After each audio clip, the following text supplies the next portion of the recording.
Did you know that in chess there are a lot of opening traps that can trick your opponent into losing the game instantly?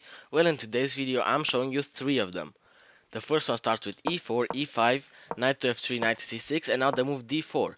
But after e takes d4, you don't take back like in the normal Scotch game, or play bishop to c4 like in the Scotch gambit. You play the rather tricky move, knight to g5. They cannot take your knight with the queen because it's protected by the bishop. So they're gonna play the move h6 trying to kick your knight out. But now you can play knight takes f7, forking the queen and the rook. If they take back, you go bishop c4 check, and after they go back to their home square, there is a forced checkmate in 5. So queen h5 check, g6, queen takes g6. After king e7, you go queen f7 check. They go king d6, only move.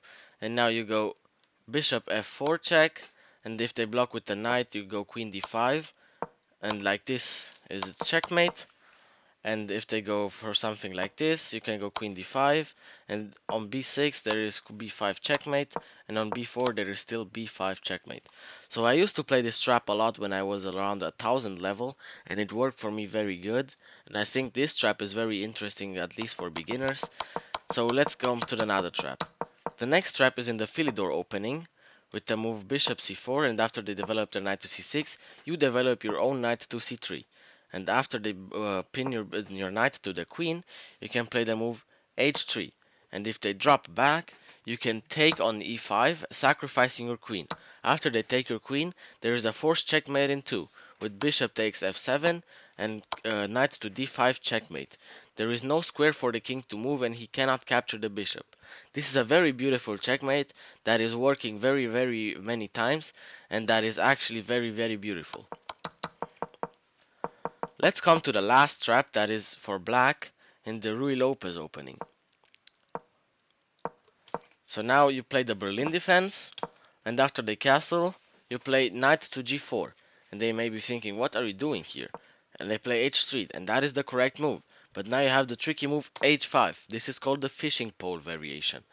So if they take back, you take with the pawn, and after they move the knight away, you suddenly have a mate in 4. Because after this, you can just push the pawn, because they just tried to create a square for the king to go away.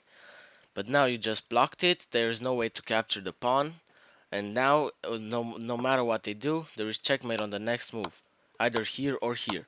This is a beautiful trap. But what happens if they don't move the knight away?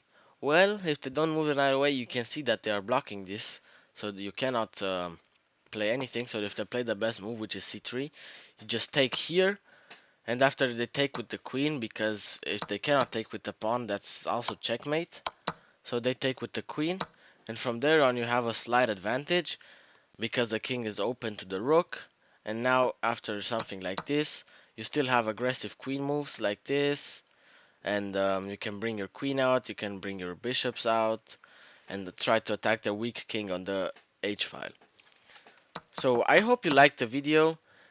Make sure to join my Discord in the description because I'm launching a course soon. And if you want a part 2 of the opening straps, let me know in the comments. And well, good luck.